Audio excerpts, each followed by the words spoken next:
shine bright right through the night. And I know I'll be fine, 'cause I found my peace of mind. Put the dirt right on the fire. Now my road will take me higher. And I know I'll be fine, 'cause you're not here by my side. Put the dirt right on the fire.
Folks, today's monologue is going to be short and not so sweet. I hate to be the bearer of bad news, but America is not that great, and it never has been. It's always been a work in progress. Now, we Americans have a particularly vain and vacuous perception of ourselves as a nation, oftentimes. It is a perspective born from the mythological and dangerous doctrine of American exceptionalism. We are told and believe that our nation is somehow unique in its esteemed greatness, superior in its democratic design, and an indispensable vanguard of global stability. The problem is that these fictitious narratives proliferate across our mythologized history of our nation. It's hammered into our collective consciousness through the constant echo chambers that influence our perverse perspectives. The American people have, for a long time, worshipped at the altar of mediocrity, triviality, and superficiality of American exceptionalism, accepting these myths as sacrosanct truths that must never be critically challenged. You see, to challenge these narratives and question their veracity is seen as unpatriotic and un-American. We have allowed ourselves to become enslaved by the extreme indulgences wrought by the sword of progress and military might, creating a nation that is exceptional only in the fantasy land of propagandized beliefs. Look, the unmitigated success of our nation in achieving global dominance, both through the military and as an economic institution, it does lend some authenticity to our country's false narratives. But these successes are not exactly what they seem, and they have come at a very steep and consequential cost. For better or worse, America's global dominance casts the American people as the stewards of the most powerful nation on earth. And as such, the actions that we take as citizens, whether it's the decisions we make at the ballot box, our habits as consumers, or the civic virtues that we embrace, our collective endeavors have an enormous reach that impacts the entirety of our world. Far too many of us Americans seem to remain utterly ignorant and indifferent to the affairs of other nations and the way in which our influence both interferes and threatens their sovereignty. It's America first and the rest be damned. We fail to understand or acknowledge how the geopolitical and economical strife that ebbs and flows throughout the world has an equally profound effect here at home. And speaking of here at home, the convenience of modern life and the indulgences of progress that's been wrought at the expense of the world have, to some degree, made Americans apathetic to impending dire consequences, as our innovative potency has blinded us to the inherent vulnerabilities of both civilization and humankind alike. We are a nation that has been consumed by a thick fog of ignorance, cast under a cloud of depravity.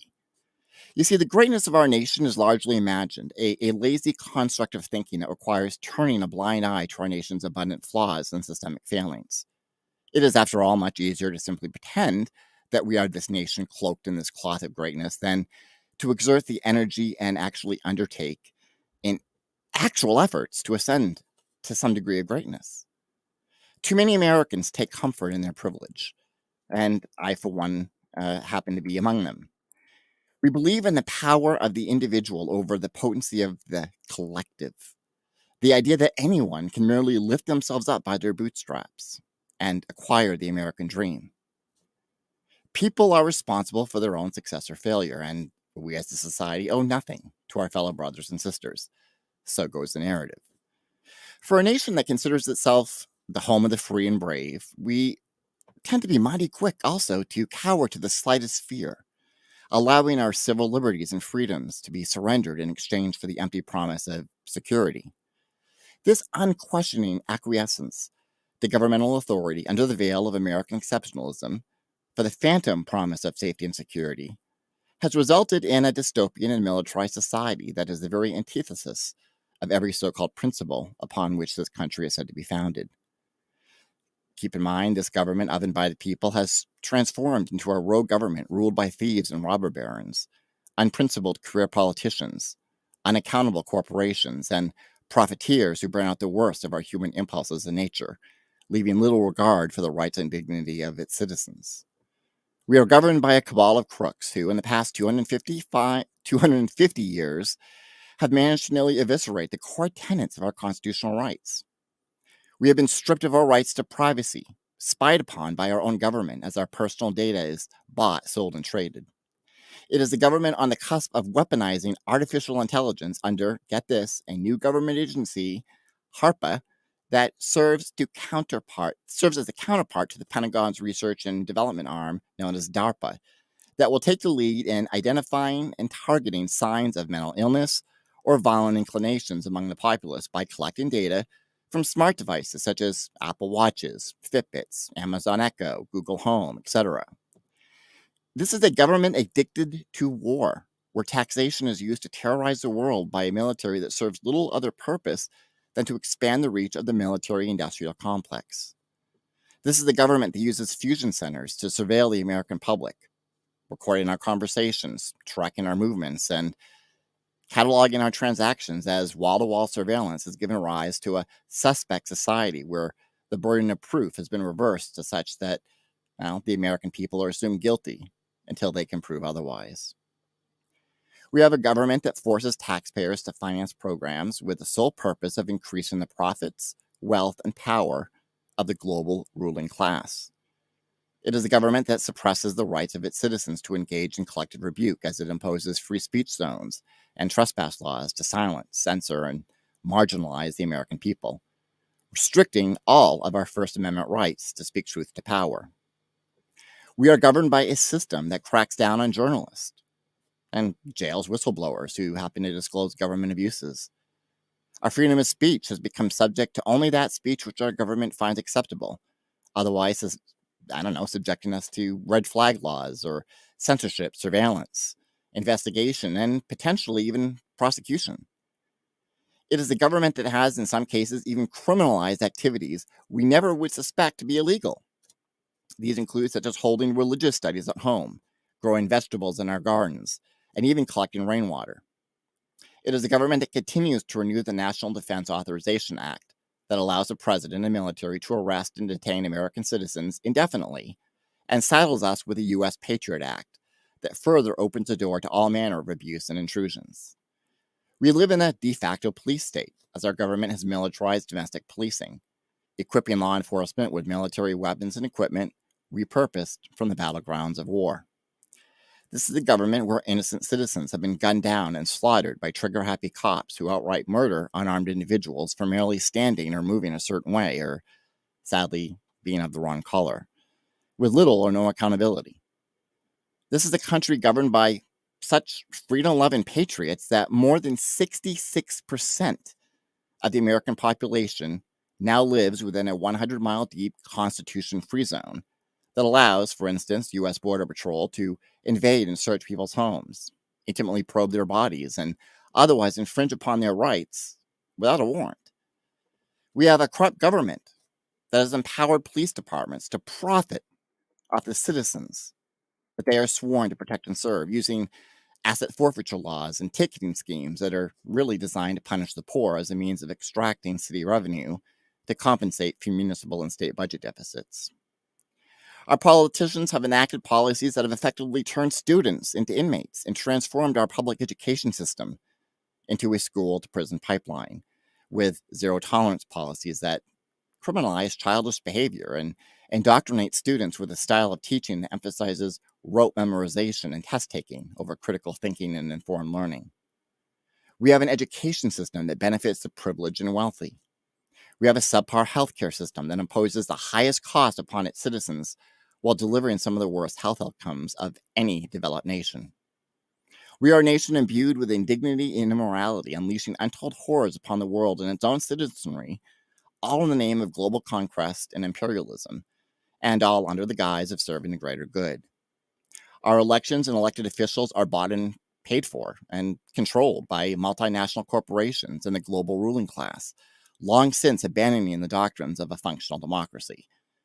This is the government that speaks in a language of force and acts as a global empire of terror and domination.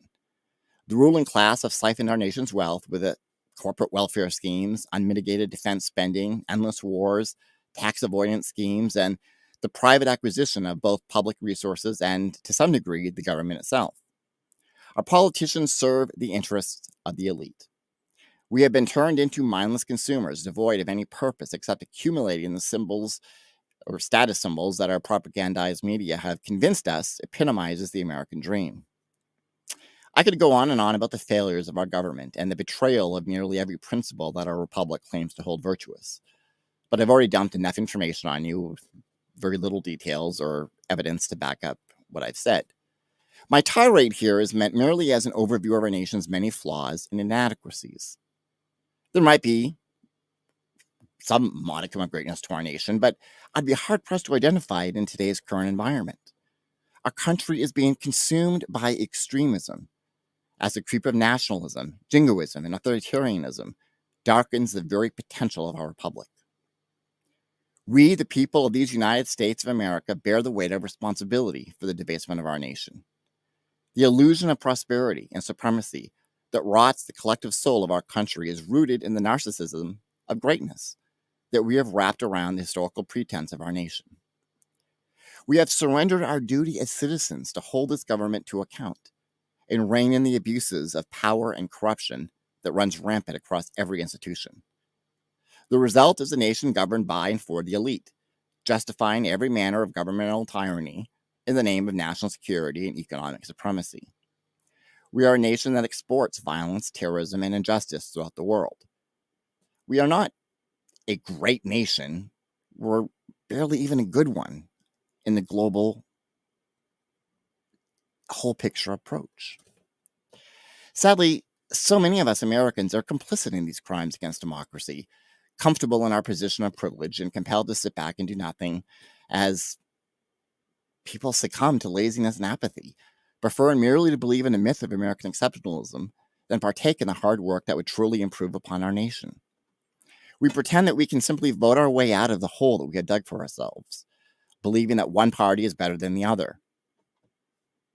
Well, it's not the case. We, the people, must join together and rise against the malevolent forces of corruption that plague our nation. We must hold incompetent and corrupt politicians to account.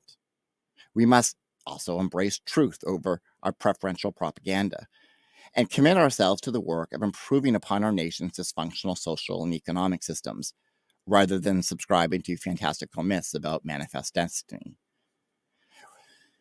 We also must open our eyes to the flaws and cracks that exist across the fabric of our republic. The religiosity assigned to our patriotism and rooted in the idea of American exceptionalism is eroding the potential of our very nature, and it's diminishing the prospects for our future. To simply surrender to this narrative of mythological greatness is not patriotic, it's laziness wrapped in the flag. We cannot suffer the illusion of greatness and the arrogance of power. And furthermore, we must acknowledge that neither of the two political parties is truly a force for good, and both serve in the interest of their corporate donors. The Democrats have long since abandoned the working class, often for the intoxication of power and the toxic narrative of free market economics. The era of neoliberalism that former President Bill Clinton ushered into existence has to come to an end. Look, we can no longer grant Democrats our unwavering loyalty. We must demand better of our elected representatives on both sides of the aisle and be prepared to withhold our votes when those politicians fail to pursue policies that benefit the majority. The reforms which are most necessary to guide our nation toward a truly prosperous course requires us to act. For those in power will continue to abuse their position and satisfy their cravings for wealth and power through the benefits of the corrupt system that they themselves sustain. We should act by refusing to support politicians who accept corporate donations and dark money, including political action committees that serve the interest of the global ruling class. We need a new order of politician, government leaders who truly will work with and for the American people. The problem is that our democratic system does not make it easy for outsider politicians to break through barriers and get their message out to America. And this is one of the reasons why we are joined today by 2024 presidential candidate Michael D. Landingham, who's here to tell us how he intends to bridge the gap between Republicans and Democrats and actually work to get things done in our country. He also has an incredible tale that we're going to get to in just a few moments. Michael will join us right after the break.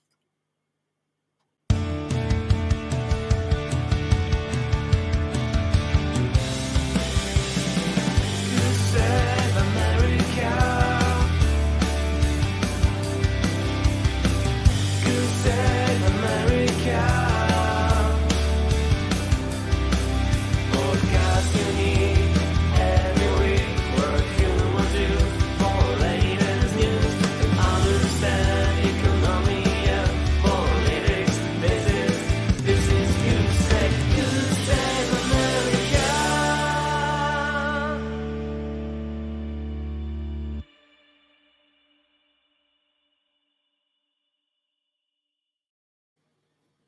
Before I bring on my guest, I just want to remind people that the aim of this show is to provide a platform where we can listen, learn, and have genuine conversations about real issues. Now, my guest might be somewhat controversial in some of his claims today. And again, the purpose of this show is to listen and try to have a conversation about the system that we're living in. With that in mind, I want to bring on my guest who is running on an amazing platform that I truly believe is what this country needs. For too long, we have been divided. This Democrat versus Republican, this hate one, hate the other, is not working. And the mainstream media is largely at fault here. We need to give people an opportunity to rise above the fray.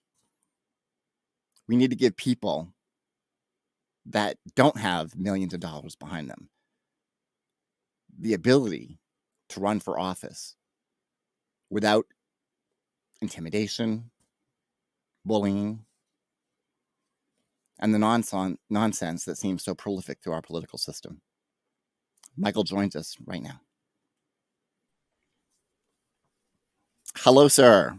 Hey, good afternoon, and to your viewers, to yourself. I am privileged to be on your show today to talk about the importance of unity here in America, the lack of, the power structures that be on both sides, the leadership, not the people, are at fault Right. in the visionary tactics of what we're facing. And I'm just grateful to be here to be with you today to talk about the importance of saving our democracy and how to come together. Well, thank you so much for joining us. Now, if I remember correctly, you ran for president back in 2020, or was it 2016? Well, 2016, when I was at the Republican National Okay. Convention, and wasn't out there for Trump. I was out there for the people, trying to show unity. And so when I told them about my Landingham family, 4 different versions that are black and white, and about a decade bringing them together, I figured that's what the country needs. Knowing how of a blueprint on how to come together. And the delegates at the convention who voted for Trump said, you should run for president. So for 2020, that's what I did. Now, let me ask you, what party do you consider yourself part of? Do you consider yourself more of a Democrat or a Republican? Well, honestly, with how the system is set up, we can only choose. You had Donald Trump with the situation between me and him. Of course, I'm not gonna run Republican, but I ran as a Democrat in 2020, and y'all never heard of me, and look where we're at right now. And so if they had used my story back then, we would have avoided all this mess that we're facing right now. So running as a Democrat, so it's kind of confusing, but technically, on paper, I'm running as a Democrat. But in my heart, I am a constitutionalist. I'm just a regular American. I got some Republican views, I got some Democratic views, but it's got to make sense for the people, not rules and Absolutely. ideas that will cause a rift that we have now. So, what inspired you to run? I know that there's an interesting story that we're going to get to involving Donald Trump, which, and again, Wow. it's Yeah. it's a very controversial story, and we will get to that in just a moment. But what inspired you to run in the first place? Well, I was, raised. I was born here in Cleveland, Ohio, on September 24th, 1981. But I was sent down south with my grandmother and great grandmother because of complications of my mom and my dad. And but I was raised in the church, and my grandmother and great grandmother met Dr. Martin Luther King, and he Oh, came wow. through our town. Yeah, back in Lisbon, Alabama. Hey, Lisbon. Hey, Ella. And he came there and spoke at the church on April 30th, 1966. And he was on his way to Selma to march to Montgomery. So he stopped at our church, preached at our church, and that's when my grandmother and great grandmother joined the civil rights movement. So I, was brought up about our country, civil rights movement, and everything like that, unity. And as a kid, I was always trying to figure out why we're so much in hate and disagreement. Yeah. We're all Americans. I was a kid. I was raised on Star Trek, so I was like, this doesn't make any sense.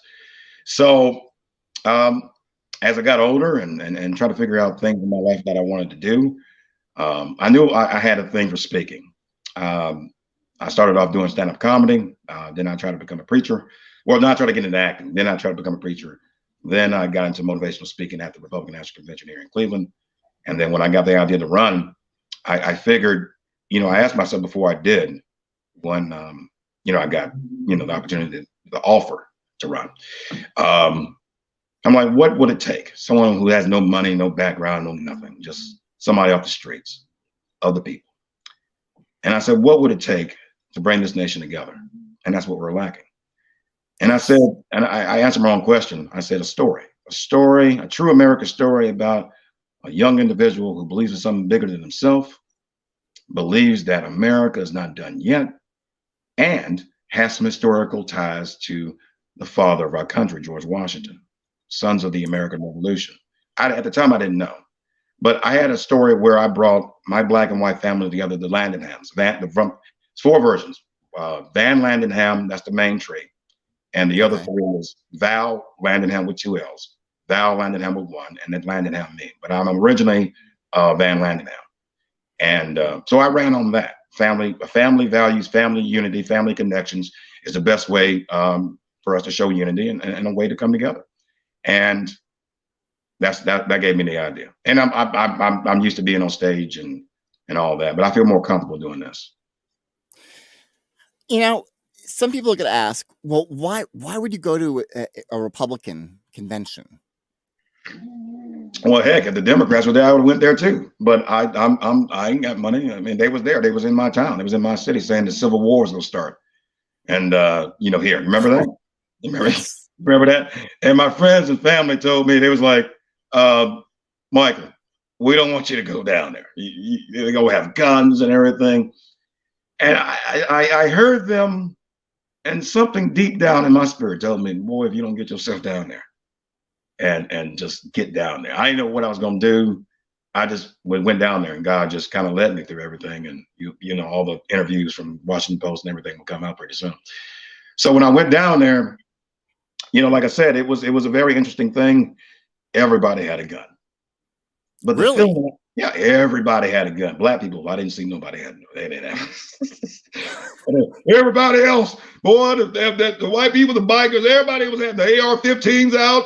The 15,000 cops was all in 1 mile center of downtown Cleveland, and I was right in the midst of it. And there was a few occasions where there was one time I was getting interviewed by Mark Fisher from the Washington Post. Okay. So take a look at that. Look up when he was here in Cleveland, and he was interviewing me, and I told him about coming together and the real oomph that we need to do it, instead of all these people who claim they know, but they only do it for just self-profit, self-idea. Exactly. Yeah. So as we were talking, we were noticing. Well, I noticed when he was asking me questions, I turned out hearing this black guy and this biker, the leader of the biker group for Trump, Bikers for Trump. And I can't think of his name, but I think you know who I'm talking about. Yeah. And so I said, excuse me for a second. I told Marcus, excuse me, I got to go handle something right quick. And there was just a crowd coming around. The police was coming around. So I felt like something bad was going to happen. So I waved. What Mark wrote, he says, Landingham waved through the crowd and saw this black man and white man arguing about police violence and shootings and the reality of it. And I got into it, and I stood there, and I'm like, all right, Michael, think, how can you persuade them to stop arguing? So I said, sarcasm be the first thing. So I kind of, said, hey, ain't this great, America? Just went loud. Ain't this great? Look at this love. Look at this is how we supposed to come together as Americans. Ain't that right? And boy, both of them looked at me crazy, like, what are you talking about? Now I got them. They both agreeing, like, what's going on? So I said, what's going on here? And they told me what was going on about police violence. So I said something to some degree. I said, y'all go and start shaking hands. We're Americans. We can't be doing that. And the reporter wrote down and said they Landingham told them what to do, and they did as they were told. Wow. So I knew, I'm like, all right, let's keep going through the crowd. And so after I talked to the black guy that was arguing with, they was arguing back and forth. So after I talked to him, gave him a hug, I went over there to the biker group. And I shook everybody's hand and everything. I talked to the leader. I said, what the heck was that back there? He said, man, you know how it is. Just, I'm like, but wait, I understand we here and we got our political disagreements and volleys and whatnot, but still, we are here to find the right person to serve this country, to find a way to bring us all together. He said, you're right. So I shook hands and I hugged him, and we walked off. But we met up, and there was a bunch of camera people that interviewed the guy. Then he brought me in and shook hands, and it was kind of like a press conference. So I knew then there was something special about me. And I think the last night of the convention, I was standing at the War Memorial, my usual place, the picture you see me on. And, I got a bullhorn and went up there, and I made black people and white people and cops hug each other. And there's video about that. So I figured this is what America needs. And that's why I'm still in it. One of the things that you and I discussed earlier in our conversation back and forth was that we have a lot of problems in this country, but none of them are going to be solved without people coming together and having conversations. And so often what we see is just a yelling match, right, between two different sides.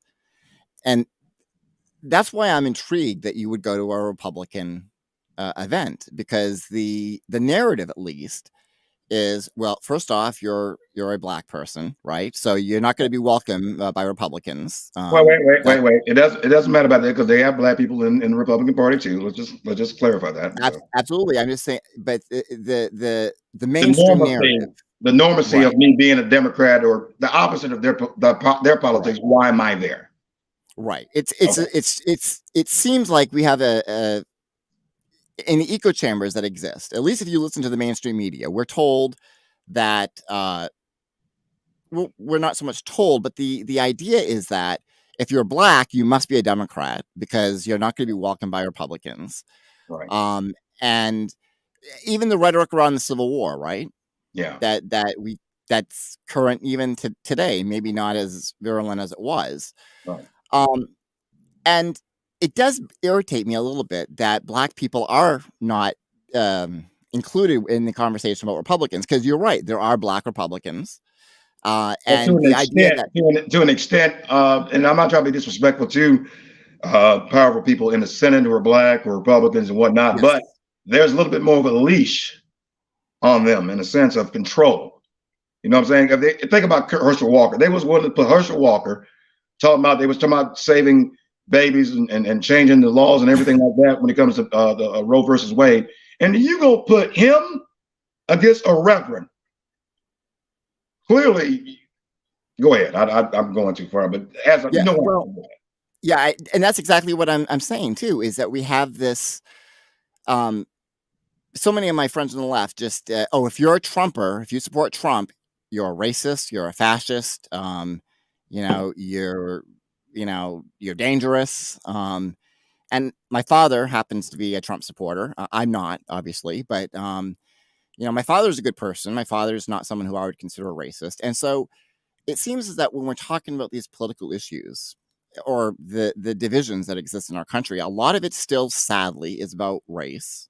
yeah, But it's also been really turned into this tribal politics of, Democrats versus Republicans. And it seems like that always ends a conversation, right? I mean, if you tell someone, hey, I'm a Democrat, Republican doesn't want to listen, and vice versa. We're convinced that we're enemies. And yeah. that's not the case, is it? Well, no, because like I said, I didn't feel that at the Republican National Convention. I spoke my piece. They listened to me. They spoke their piece. I listened to them, but we still found a middle ground by hearing each other out. And then the fog of confusion, I've always called this the fog of confusion when it comes into politics about the right and the wrongs, the ups and the downs, the lefts and the rights because of color, because of party Mhm. ideologies. You got to get that out the way. We are Americans. That's it. Plain and simple. We have disagreements, but we have the right to figure this thing out, to talk it out. But you have politicians in DC and other capitals around the country with this MAGA situation. Now, let me say this about your father. I don't care if you do vote for, or anybody else. I don't care if you do vote for Donald Trump. And as a very small percentage of people, that are hateful. Yes. And both But parties, too, by the way. they're not hateful because of what Donald Trump thinks. They're hateful because of what Donald Trump says of what they were raised on over generations. Right. Jim Crow laws, and we're monkeys, and 3/5 human, and how 3/5 human. Excuse me, big lips. Sorry about that. But I've learned throughout all that we've been going through. I believe on what Dr. Martin Luther King Jr. spoke about the dream, about seeing that we get past our political differences and color to realize that Yes. we are all one. And without us realizing that, we're going to fall as one. So we're not our grandparents. We have more knowledge and ability to change this world tenfold. But it's up to us and have the will and the courage and the bravery to do it. But as long as we have weak leaders, only thinking about their bottom line, and they're blocking regular people like me and a lot of millions and hundreds of thousands of others who ran for president. There's been, like, let's look at Bernie Sanders. Well, he's got knocked out twice. But the political system is only about, it used to be about ideas and bringing them together. But now it's about Republicans are my enemy, Democrats are my enemy, because I'm, vice versa. Let's come up with ideas instead of fear mongering, thinking that's how you're supposed to be elected.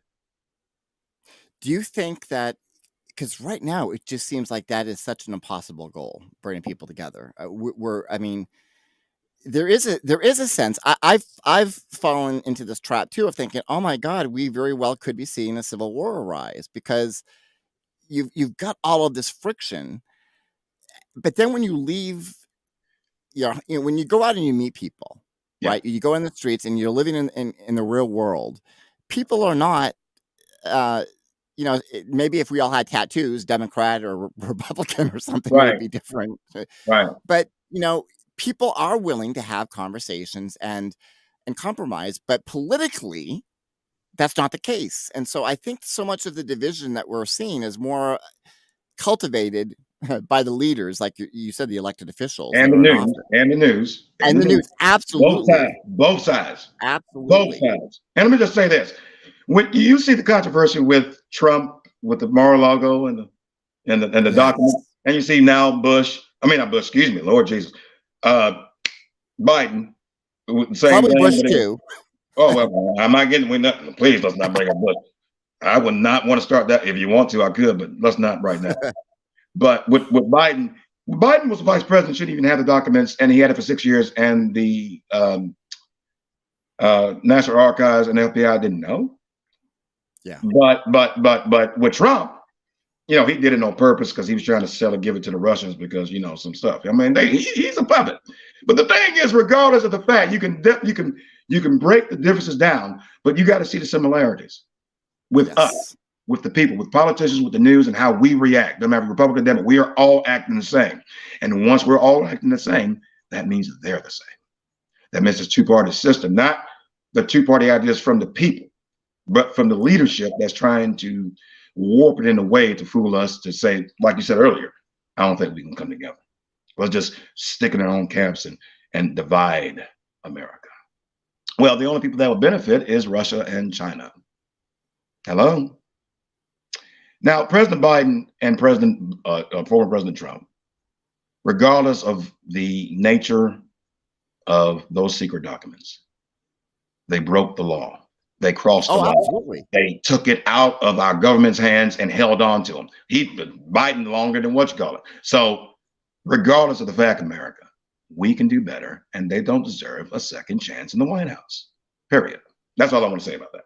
But anything, go ahead. You're absolutely right. And, I was seeing on Facebook too, some people coming out, that people that are very harsh and critical of Trump about the documents that he has. And then this story about Biden breaks, and they're like, oh, no, they're two separate things. And Biden's doing the right thing. And the point, is... How come he didn't? How come he let it? He was doing the right thing. How come he let us know before the election? Or before he became president? Right. And why did he have the main issue is the fact these documents should not have left the White House. They should have been turned over immediately.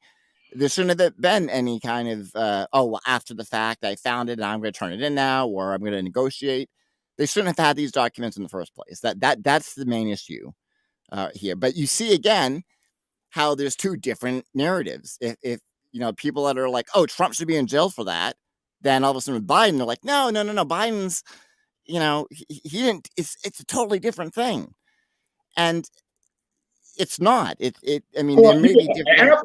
After the fact, they were both caught, but one turned it in quicker than the other instead of trying to move it around. That's the only difference. They both broke the law. And their assembly broke the law with me in about the same way, a different thing. We'll get into that later. But it's so funny that the American people can't see we're arguing about the same dang thing that we shouldn't be arguing about, because neither one of them should have been in power.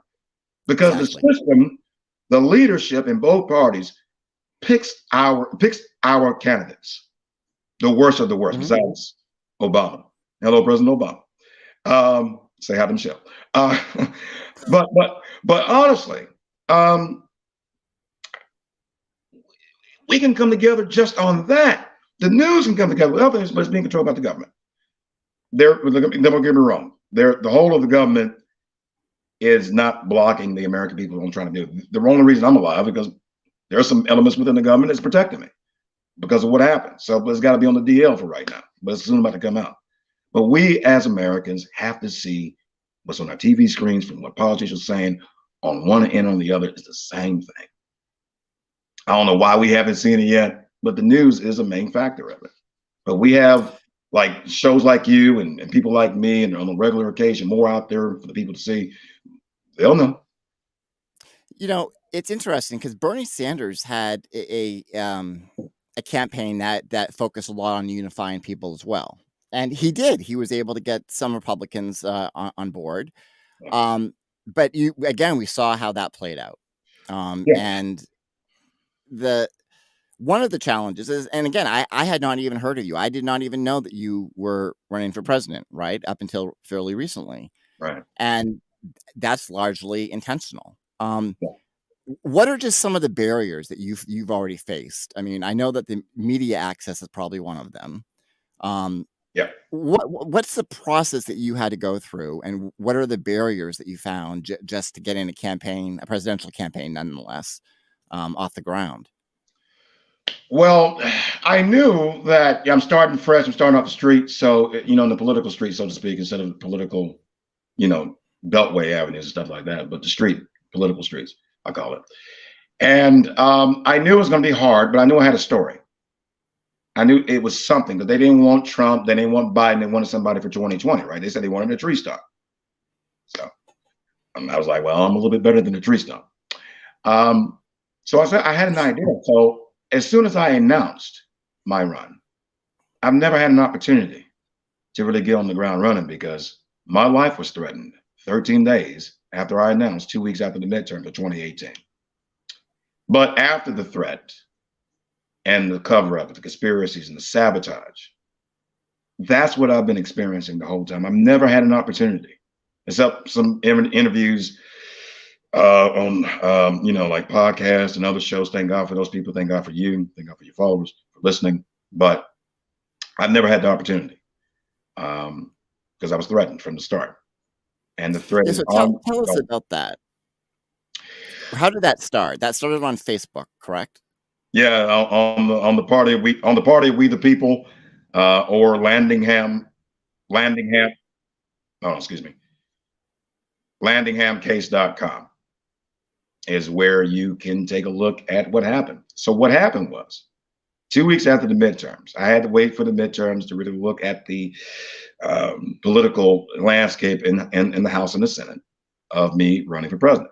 And then I prayed about it. And this was in 2016, or? No. 2 weeks after the 2018 midterm. So a few days after Thanksgiving. Yeah. So a little bit after Thanksgiving, I think it was the 27th or the 28th, I went live and said I'm going to run, and what I was going to do, and what the country is lacking and what we need. We need a president for all Americans. And so I already called the Federal Election Commission to send me my paperwork to file. So it was on its way, and I called them, and then I went live. And so I'm sitting there to see the responses. So I figured it would be very small. I'm an unknown. I'm a nobody. Not a nobody, but a nobody. Yeah. And then all of a sudden, 13 days later, December 8th, I was contacted by an individual on Facebook by the name of David Van Landingham with a picture of Donald Trump. And usually I've been getting calls from my Black and white family, newcomers, to come on board on All Landinghams United on Facebook. All 4 versions of us, blacks and whites, are on that page as a family. So that person contacted me acting like a family member. Now I noticed the Donald Trump picture. I said, this is interesting. And he said, what's up, cuz? And I'm like, hey, what's going on? He said, what is your movement about? And I said, a family movement about blacks and whites who share the same bloodline, no matter our political beliefs or backgrounds. It's about the blood, and it's about love. And for about 8 years at the time when he contacted me, I called everybody and we talked, and everything was in text. So we never talked on the phone. I was trying to tell him, let's talk on the phone, but he wasn't. And he said, I got a lot of money, and I always wanted to bring our Black and white family together. problem is, how can you always want to bring our black and white family together? And I'm the only one who just recently brought it up. And then you only heard about it when you heard of me. So how can you always bend? Right. So, he said we talking about some other stuff I can't think, but if you go to landinghamcase.com, click the 3 blue bars, start from Saturday, work your way down to Monday, 3 days. And you have screenshots of these of all of this. Narrative, it's narrative, it's screenshots, everything's legit. You can follow. So he said the Browns game was the next day. The Browns was facing the Falcons here in Cleveland, and that was the first year of Baker Mayfield. Show miss him. So I said, yeah, we'll meet, and he said meet me downtown at the Hilton. And I said, oh, interesting. He says he's from Cleveland, so why is he at the Hilton? That's another thing. So the next day came up, and I said, "Where you at, cuz?" He asked me. No, he asked me where am I? And so I'm about to get ready to leave out, and I said, "You're at the Hilton?" And he said, "Yeah." And I just had this funny feeling something wasn't right. And I just had that sinking. I got this spider sense for some reason, throughout my life. So I've always it has protected me.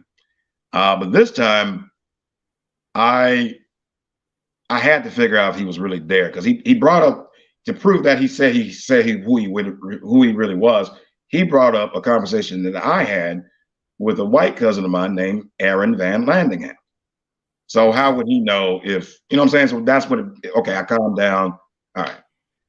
Then I called, no, okay. So then he asked me, he said, Michael, do you know where some weed at? I said, huh? Weed?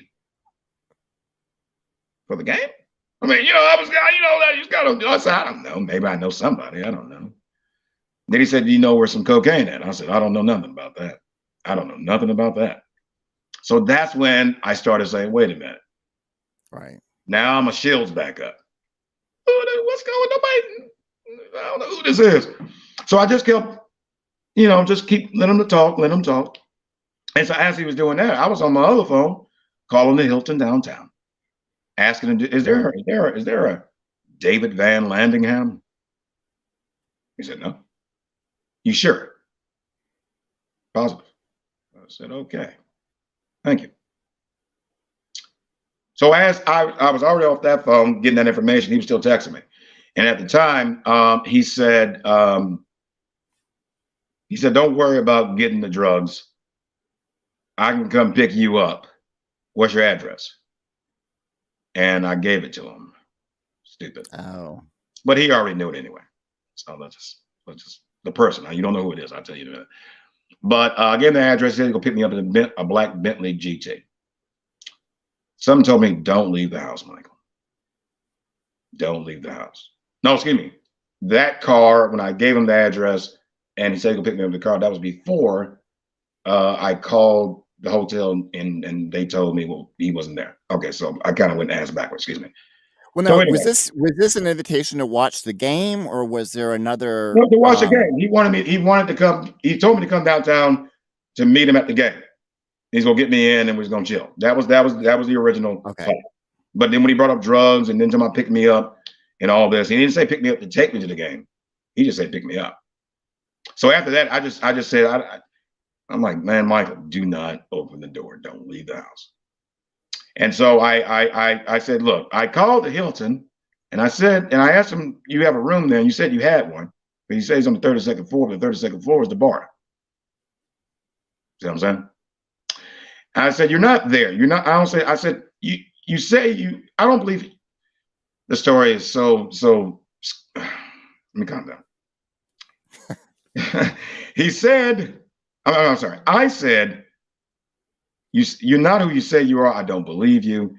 And he said early on, the day before, he didn't like Trump. And I told him, I said, if you don't like Trump, why do you have Trump as your profile picture?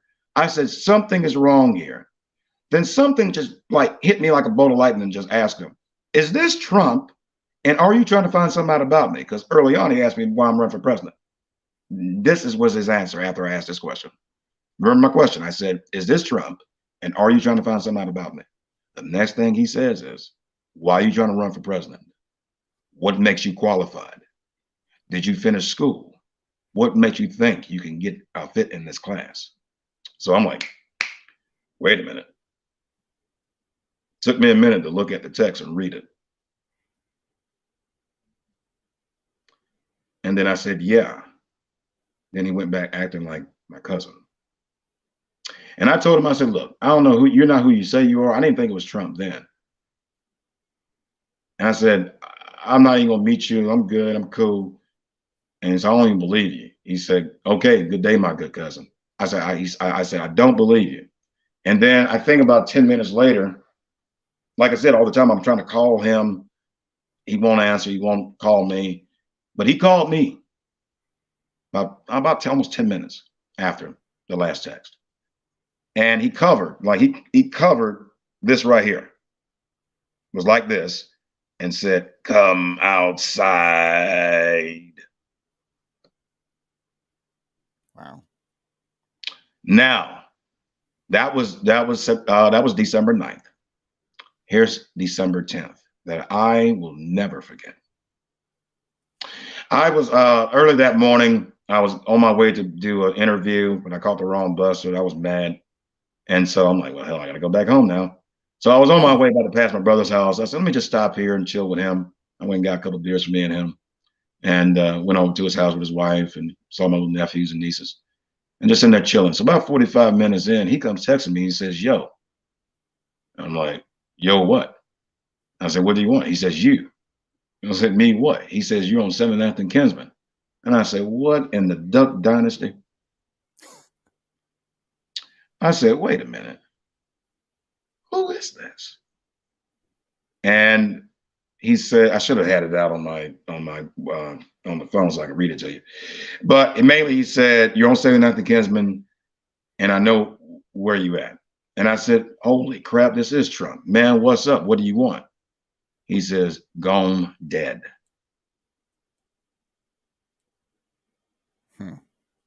So after that, I'm like, I told him, I said, look, if you knew who I really was, you would never have threatened me like that. There's more to it. I just can't think of the words. It's been so long and I haven't read it. It's been so stressful. But you can take a look at landinghamcase.com. And so we called the police and told them what was going on.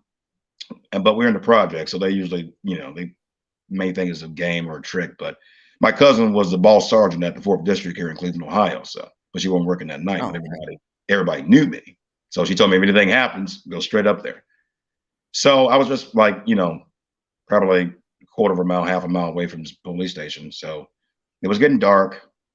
And then he said, he asked me, he gave me 6 thumbs. I said, who is this? Is this Trump? And he gave me 6 thumbs up with his picture. Like, this is me.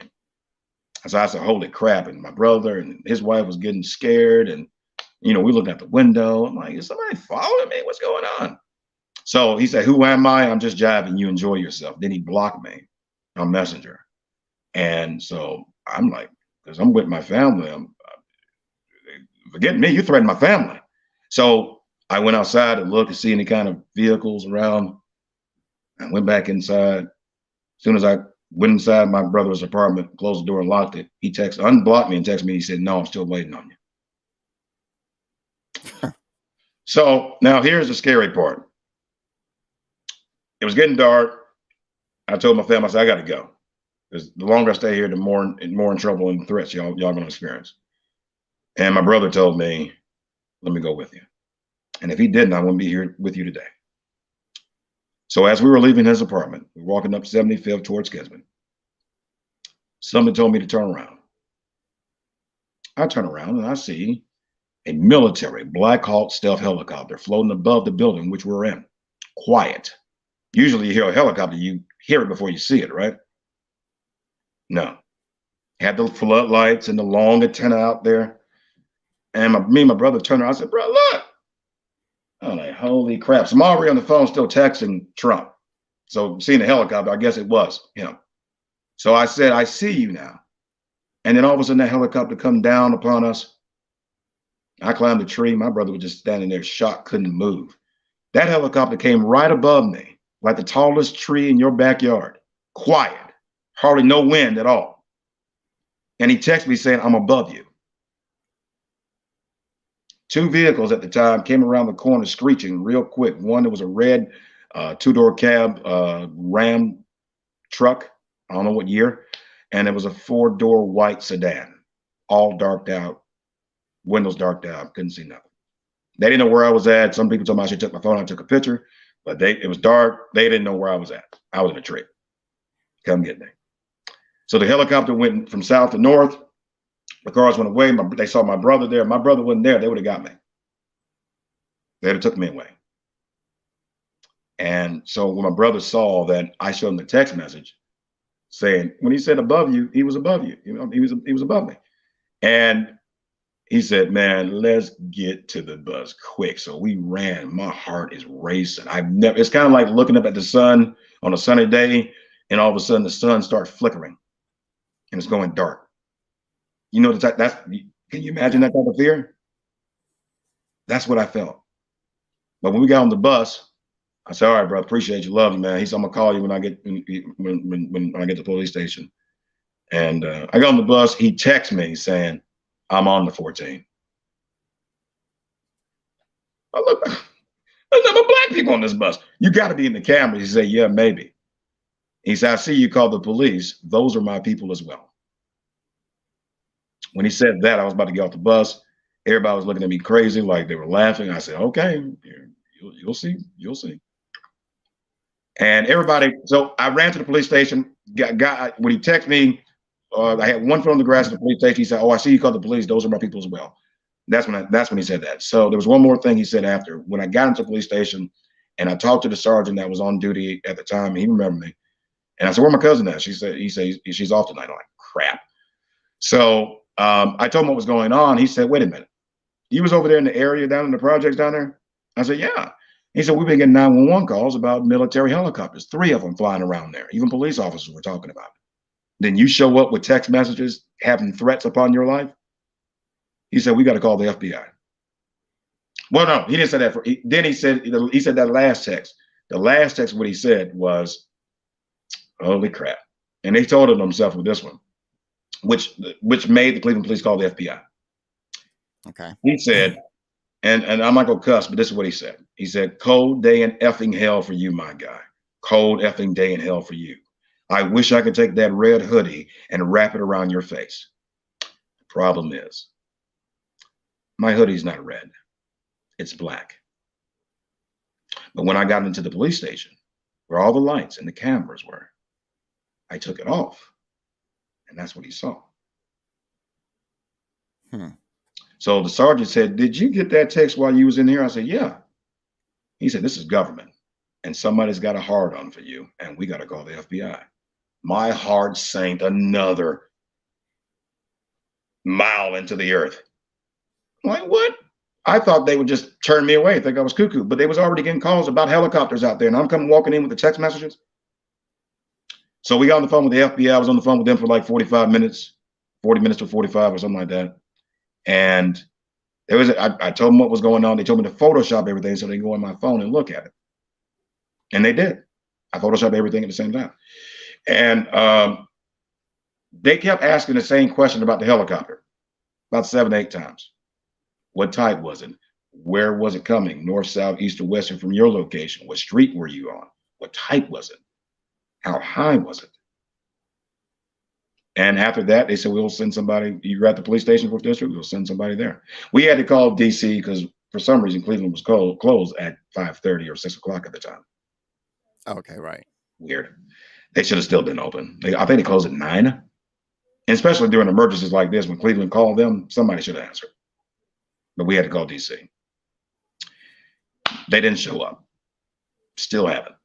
4 years later. So the hell I went through, it was Donald Trump. And 10 months after the fact, I'm sorry, 2 months after the fact, my white cousin from Tyler, Texas contacted me and heard about my story, saw me live on Facebook at the police station, scared as hell.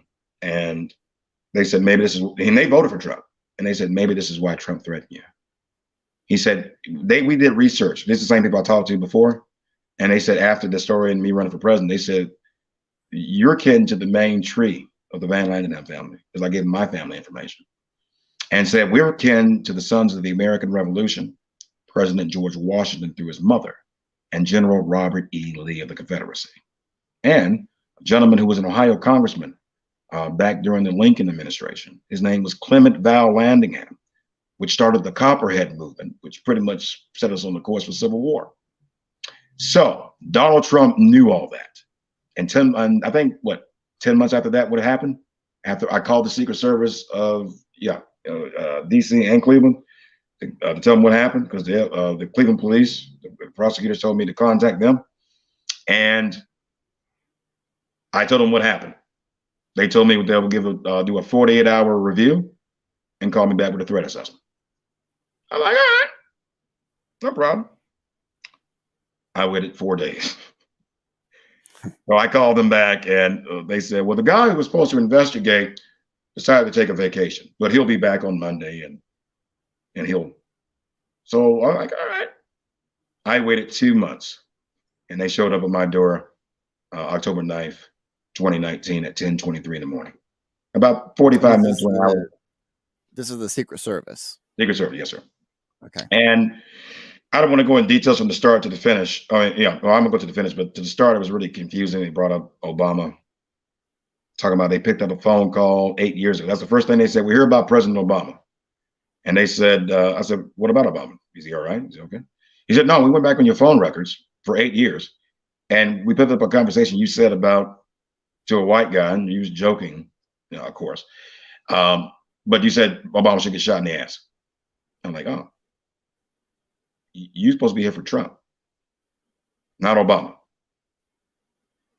So we talked a little bit. They asked me, do I want to threaten? Do I want to, hurt President Obama? Do I want to threat the president? I'm like, not with physicality, but my words are really much hurting him, Then they said, look, Mr. Landingham, you cannot keep calling the FBI and the Secret Service, because that'll be a term of harassment, and we can call the local authorities on you to prosecute you for harassment. I'm like, wait a minute. Cleveland prosecutor told me to continue to call you to figure out what's going on, because y'all saying it's state and the state saying it's federal. You do your dang job, maybe I wouldn't call you. So then they said, all right, Mr. Landingham, let's break it down.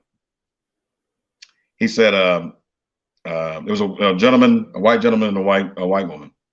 They didn't give me their name. Well, no, they gave me their name. I can't remember right now. It was 3 years ago. They said, we're going to do us a favor. She said, when you get on TV about your presidency, we only want you to talk about your candidacy and what you could do for America. We do not want you to talk about the threats that Donald Trump made on you, or made towards you on the text messages, nor the military helicopters he sent. That's what he said. Now, my cousin was here, and he asked could he stay, but he died, had a heart attack a year ago, so he's my only witness. But I said, wait a minute. Let's just get to the nits and grits about it. Was it Donald Trump who contacted me and threatened me with military assets? You know what they said? Do they deny it? They couldn't deny it, but they couldn't tell the truth because only the FBI can release this information. Because usually the FBI is supposed to visit you, give you a threat assessment, and there was an actual threat. The Secret Service was supposed to come to you and give you your protection. But the Secret Service was the only one that showed up. They said, have you seen the news about the president recently? About my question. I said, wait a minute. Wait a minute. That's not right. Let me ask you again. And it was sounding like they was reading a script, cold. And I said, was it President Trump who actually threatened my life with military assets? And they said, Mr. Landingham, haven't you seen the news about the president recently? So I'm looking at them. I'm looking at the sky. I'm looking at my cousin looking at me. I'm just so dang confused. So I started thinking. The news recently, Trump. Got it. You remember back then about the first impeachment, about the whistleblower, about the call of Ukraine, about the threats and, right. Yeah. And Trump was threatening the whistleblower that he should be shot. So when I said that, they gave the nod. We were quiet for 3 minutes. And I'm sitting there like, oh my God, it was him. it was him. So let me ask you, why do you think Trump would first off reach out to you early on Yeah. and want to have you killed? Well, because he saw the story, my family history, just like what happened at the Republican National Convention. He heard about me. I met Roger Stone. I met Paul Manafort. I told him about my family thing. You don't think he picked up about it and has been following me ever since now? Possibility. And that's why he pretended he was my cousin. That's why he pretended he went into some kind of, in my phone records, to figure out my cousin, Aaron Landingham, Van Landingham, to use that to calm me down, to not think it's some kind of funny thing going on.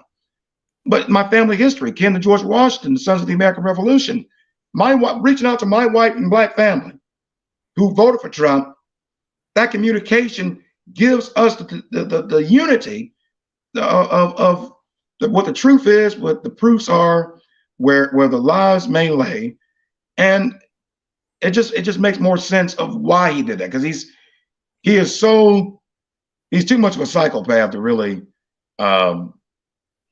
He's too much all about himself to really think like is somebody better, especially a black man that some people say I sound like Barack in some degree. So he sees me as a threat, even as a black man, with the historical nature of my bloodline and the way I can bring Republicans and blacks and whites and Democrats together. Some people will say, well, perhaps, but why would Donald Trump feel threatened? Donald Trump's got tons of money. He's already the president. The chance of somebody that's not in a major political party getting elected, why would he go through all that trouble for someone like yourself is what. Well, let's just say if we can always also remember January 6th, if he's willing to do that, then he's willing to do anything. And this happened 4 years before January 6th. So, well, there's no question that Donald Trump has threatened many lives. He's, his comment about shooting somebody on Fifth Avenue, for instance. That's another one. That's another one. Yeah. But he's willing. He's that desperate and willing to do anything. And there's another reason why. Bigger connection with my family told me. Forgot to mention this earlier. But you remember back when Trump was president before he left, I talked about his ancestry, talking about where his father's side of the family came from, a little town in Germany. This was during the re-election campaign. No, this was before. This was during Trump's first term, sometime in the middle. Okay. No, I know it was after he came after me, but it was a news article or something about his family history about Germany, because something happened about Germany or something. So he mentioned something about his father's side of the family came from this little town in Germany, and their last name was called the Trumps, Trumfs, not P. Okay, I remember something about that. Right. Now, here's what my family told me. Another reason why he threatened me. His family and my family came from that same little town. And we were blood feuding against our family, like family feud, 700 years.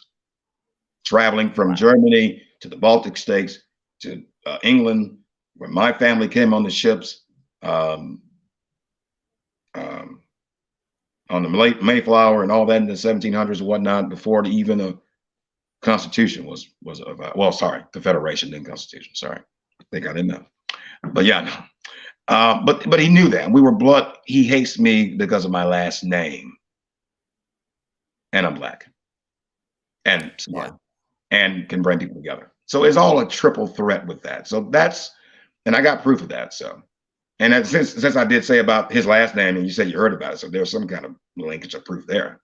What I'm saying. Yeah, well, I have a vague memory of something about Germany, and I know that there was an issue with Trump's last name being different from what it is now. I do have the TRUMPS, not no, sorry, FS. Trump. Right. Trump. Yes. Yeah. Okay. Yeah. So I knew about that, and I realized this is the real reason why he sent those helicopters. He was mad. He was just mad as hell at me. All because of my last name and then going against him. So it's been kind of a battle spiritually through the bloodline, his bloodline, my bloodline, for 700 plus years, and now it's leading to the White House. But this is an absolutely incredible story, and it almost just seems unbelievable. But again, if you put it in the context of Trump, that all kind of goes out the I don't window. sound too crazy.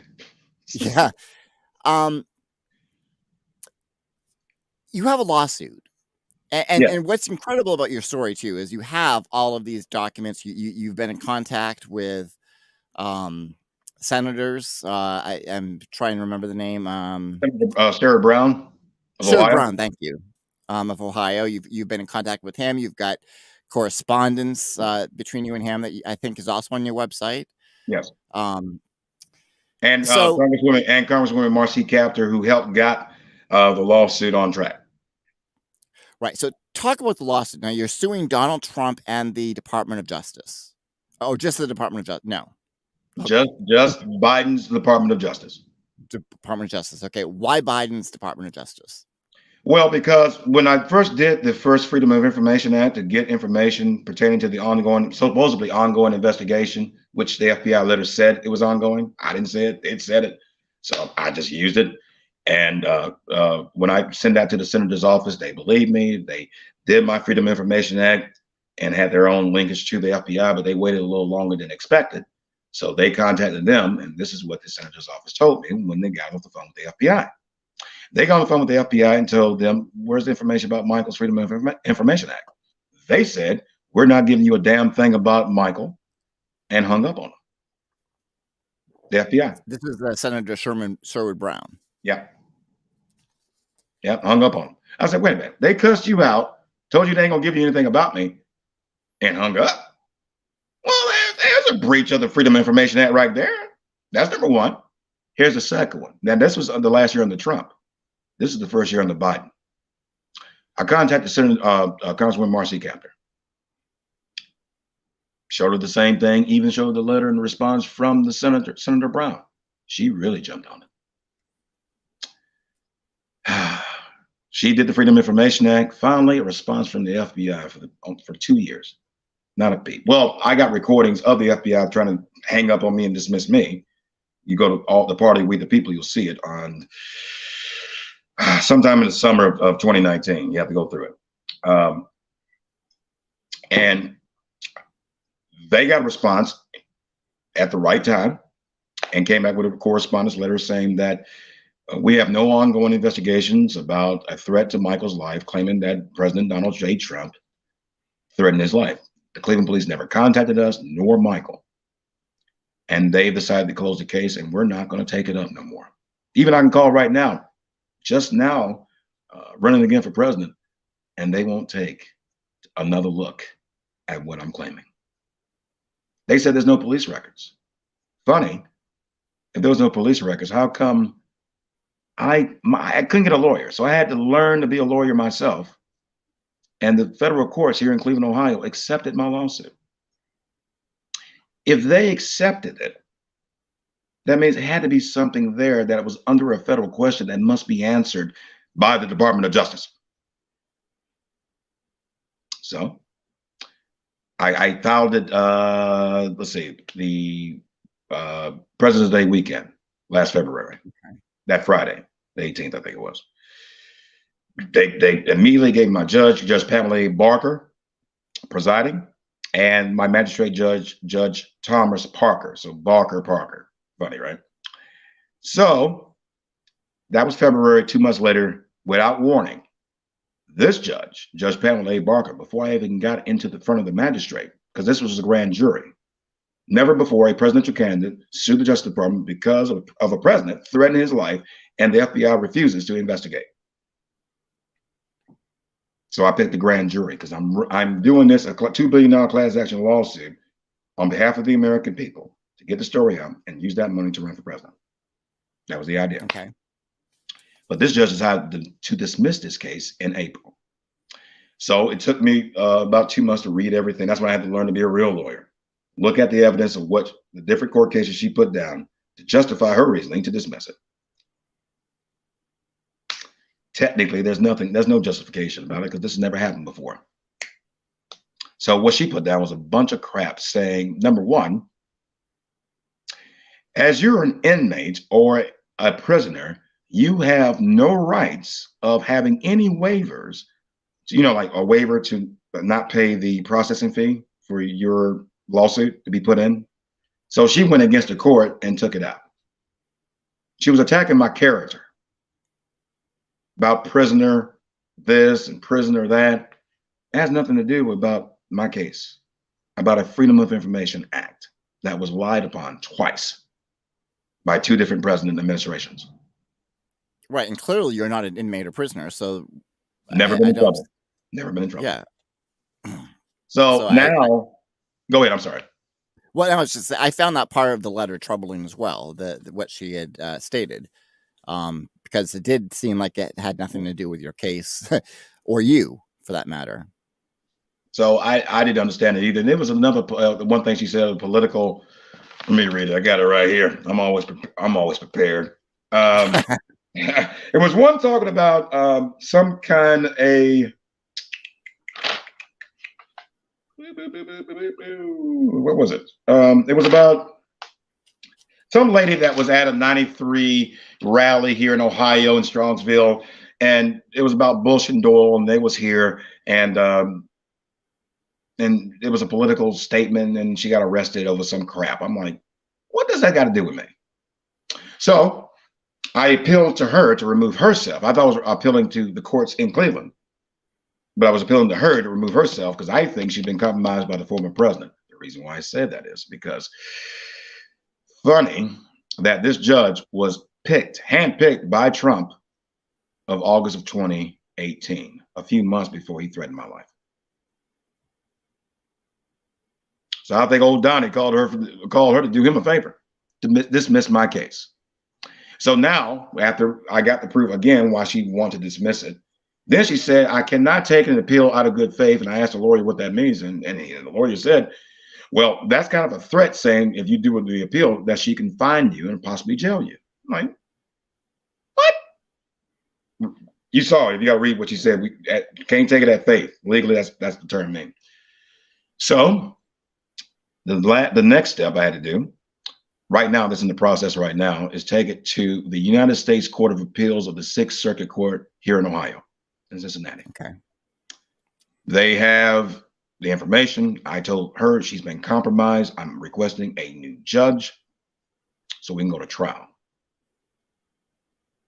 And they got everything. So the case number, okay, the original case number, if you want to look it up, Landingham versus Department of Justice is 122 C as in cat, V as in victory, 00284.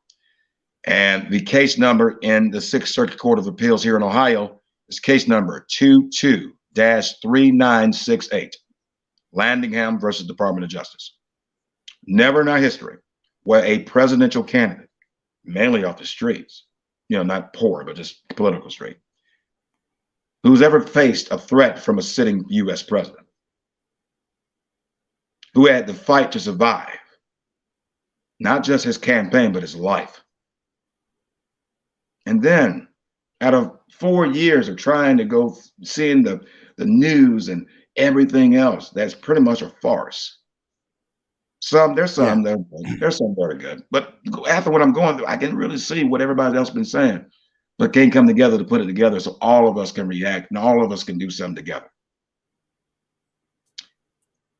But never in history, President Chicana has ever done this. Since it's never been done, then it must be real. The only thing my cousin said a long time ago when I was young, he said, "There's nothing new underneath the sun." That's true. This is new. This is show new, and this is what I believe will awaken the American spirit. Republicans, Democrats, whites, and blacks will look at what I went through with this lawsuit. We'll look at the threats. We'll look at the cover up with this judge trying to interfere, just like the judge down in Florida that interfered with the investigation of the Mar-a-Lago raid, correct? Oh, that's correct. That is, yes. That is another example of. Yeah. So that's the precedent that I put forward towards the Sixth Circuit Court of Appeals. So they're going to take a look at it, and they're going to look at it and said, Michael? I'm like, yeah. I don't know if you've seen Sanford and Son, where Fred went to the store to get some coffee, and then he got hit with a white man with a black Cadillac. And Bubba was telling him, man, you sitting on top of a gold mine.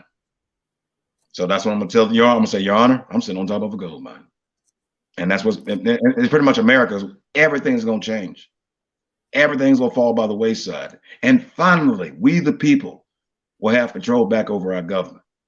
Now, at no time, I'm not a threat over anything. We're just trying to evolve to what we're supposed to be, not devolve to what we were. Right. And if we're home with the brave and all this other stuff, let's start acting brave. Let's start looking outside of the people they put in front of us to continue to fool us, to continue to go up and down economically, socially. Yeah. We, the people, have to do it. And I believe Landingham for president is the key to make sure that the lights are being put towards dark places that they don't want us to see, and to make sense on how much we're the same because of the actions of these two presidents with these classified documents. It's so mind-boggling. I don't know why I'm the only one that kind of sees that. Maybe because I was meant to see it first and then break it down, but I'm telling you. Also, I mean, both Trump and Biden have been accused of sexual improprieties, to put it mildly. Oh, I forgot about it. You know, they Well, not Trump, but Biden. Well, no, as far as like the rape allegations. Yeah. Yeah, I mean, both presidents have had credible claims come out, Biden included.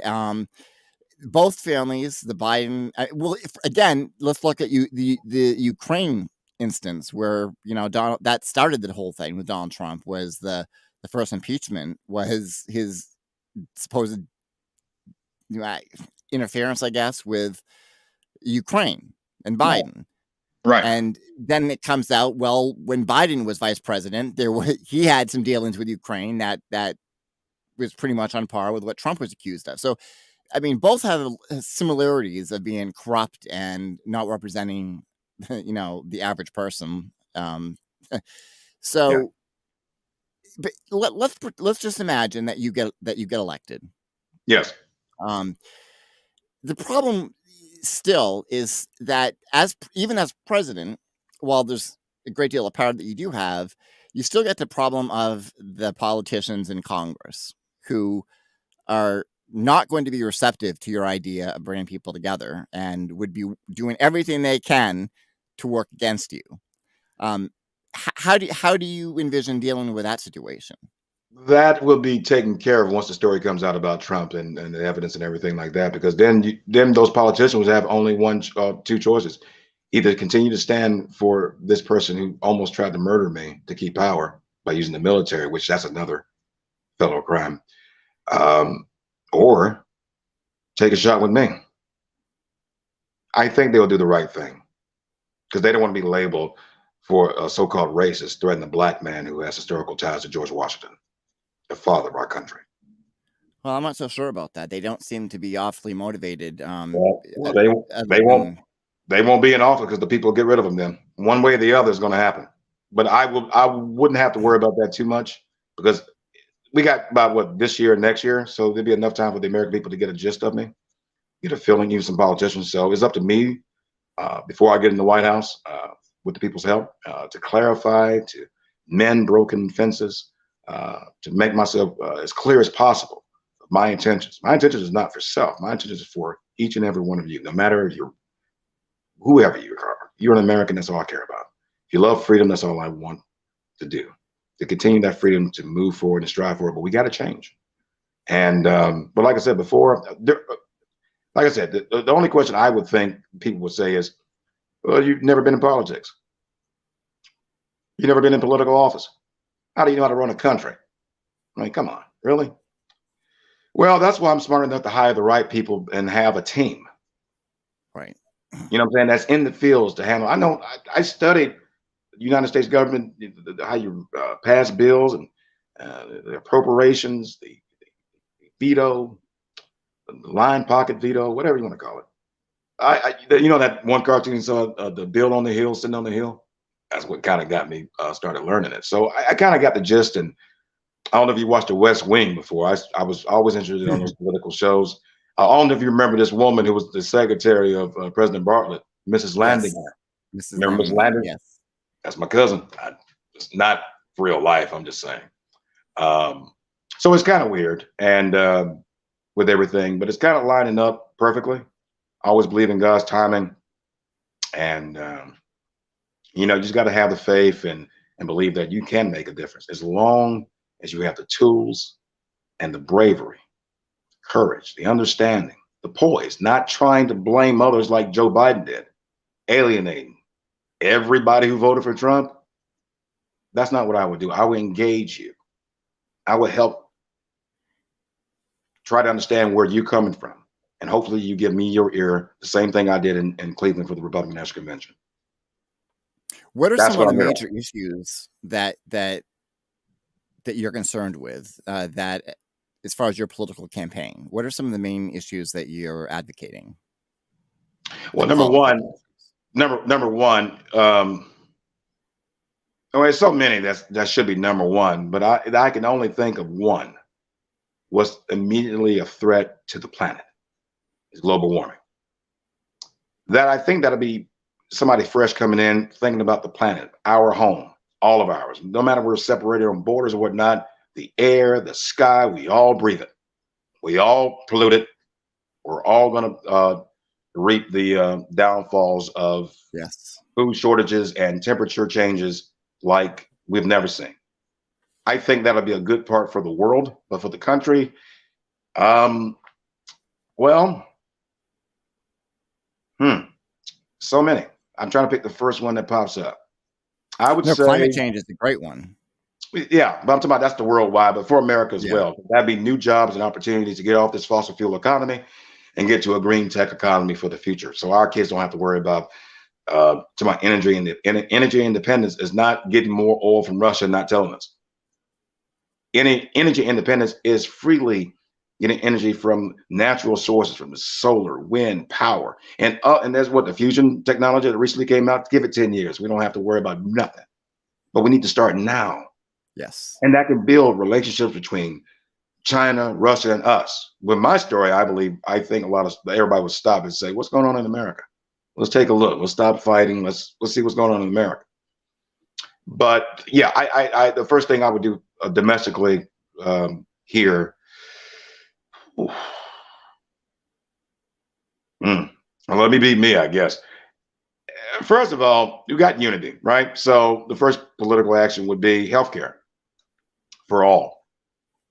I don't like if it's not a right to have affordable healthcare, then it shouldn't be a right for these pharmaceutical companies and whatnot to make money off of we live or die. Oh, absolutely. You know what I'm saying? So Yes. I think if this is about freedom and whatnot, we can have a program where it's for the people. But if you're already well off, you don't need it. You don't need it. So let's find some barriers on that. We should add Medicaid and Medicare together into one united healthcare plan for all Americans. You can have certain sections off in it, but it can save a hell of a lot of money besides Oh, yeah. people divided. That's another thing. Jobs. I'm hearing about drilling more, which we won't have to as long as we stick to our ingenuity and our gifts to create. And we can create something that we didn't have these lights and everything, light bulbs, flat screen televisions. It was evolution of creation. So the same thing we got to do here with these jobs. These oil companies should have had an idea about this a long time ago, but greed plays a part. Yes. Greed plays Huge a part. big part. But we got to let go of that.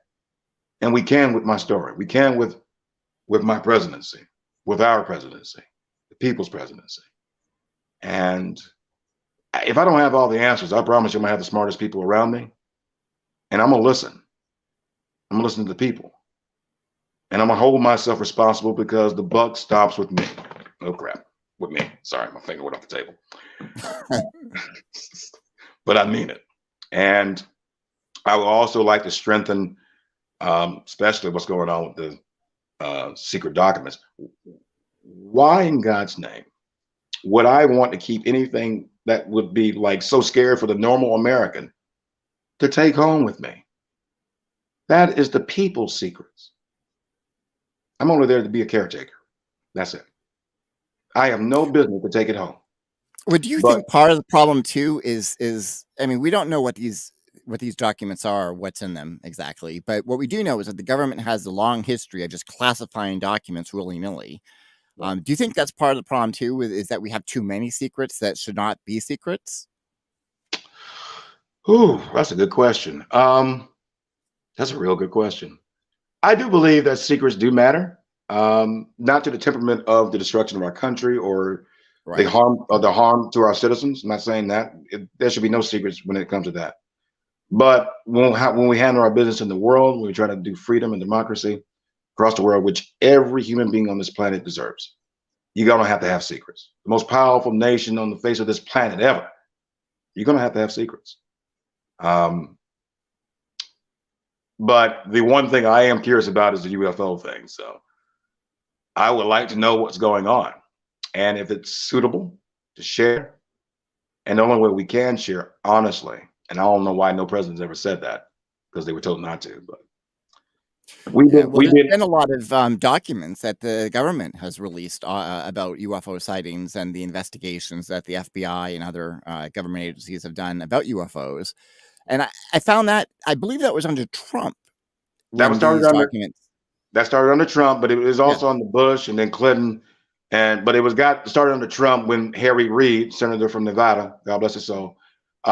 Is he alive or dead? I think he died. I think he's alive. He's alive? I think he died. Did he die? I hope he didn't. Forgive me, Harry. God, I think you're right. I think you're right. Did he? I think you're right. Yes. Okay. All right. I hate. Oh Lord, I don't want to be a Joe Biden. Excuse me. I'm not sure either, to be honest with you. Yeah, I'm not sure. But anyway, Harry Reid started the whole thing and tried to get the information out. So the only way that we can truthfully know what's beyond out there, we got to be united here on this planet first. We call ourselves intelligent, but we see all the stars in the sky, planets revolving around them, and we still think we're on a flat land in a globe? Really? All right. Until we unite, that is the only reason that I think they're keeping everything secret. Because just imagine if we're just like we are hateful and enemies, we're not one human race, and then realize there are other life forms out there, we will treat them just like we treat ourselves. No, they know that. Oh, well, I don't know they know that. I'm just guessing. Just clarify. But as president, that's the only way that if I learned that, then I will share it. Do you think, when we're talking about unity, what do you think would happen if, well, first off, do you believe that Donald Trump will be indicted or criminally charged for anything, whether it's to do with you or the other alleged crimes that he's committed? And do you think that it would be divisive for the nation if that were to happen? Well, the only way it'd be divisive to really start a really civil war is pretty much what Trump is pushing right now. The slow-moving coup that started on January 6th and everything after leading up for the midterms about the election deniers and whatnot. And now 2024 is going to be one hell of a ride. But now, with my story and the why and who and what and when and where between me and him, I think it will awaken the American spirit enough to say, yeah, I think I had enough of him. But at the same time, isn't he surrounded by Secret Service 24/7 for the rest of his life? Yep. All right. So the only way that he could be really charged and really put in federal custody is what he did to me. Story hits, he's locked up. Don't have to wait. Don't have to pass go. Don't have to collect your $200. So that's the reason why I'm out on the news, because they know that's going to happen. And he probably said a threat to Biden that if you allow Michael's story to come out, I swear to God, I'm just guesstimating. I don't know, but I know one thing for sure: I'm not lying. Because if I was, I'd have been locked up for lying to the FBI, to the courts, to everybody, to the police station, federal charges, paying a $10,000 fine, 20 years. But since I'm not locked up, since I'm not dead, since I have an active lawsuit in the appeals court right now, I think you should trust me, America, and not trust not the ideas of the two-party system, just really ideas of differences of America, but missing the main key of knowing how to come together. But now we have it. Landingham for president. What? Let me just throw this out there. Is it possible that the person who threatened you, because again, there is somebody that contacted you. There's no question about that. We have Right. the proof of that. Right. Is it possible that person was not Trump? That person might be somebody else? Is that a possibility? I'm just asking. Well, I would say this: if the sergeant told me this is the federal government, and somebody can contact me pretending it's my cousin, can look at my phone records to pick out who I've been talking to, his and friends and family, and then send military helicopters after me. Oh, it's the president. That's the only person that can control the military like that. Not the it ain't. You think the governor of Ohio could threaten me? The mayor of Cleveland? Oh, he's got control of military assets. Oh well, who controls the military? Well, here, let me ask you this. Is there like a military base located anywhere around where this 40, happened? 40 miles near Youngstown for me. Okay, so could there have been like a military drill occurring? Yeah. I mean, when the Secret Service came here and said it, like what I told you earlier, Yeah. they came here and confirmed it in a way. So they said it, and then the actions of with the FBI, with the judge, everything was like a cover up of what happened. It was him. If it wasn't him, there would be no. If it wasn't him, it was somebody else. It'd just be threats of text messages, and somebody would have just drove up, shot me, sprinkled some crack on me, and just drove off. Dave Chappelle. But they didn't do that. So they sent 3 Black Hawk military helicopters. Who else could it be?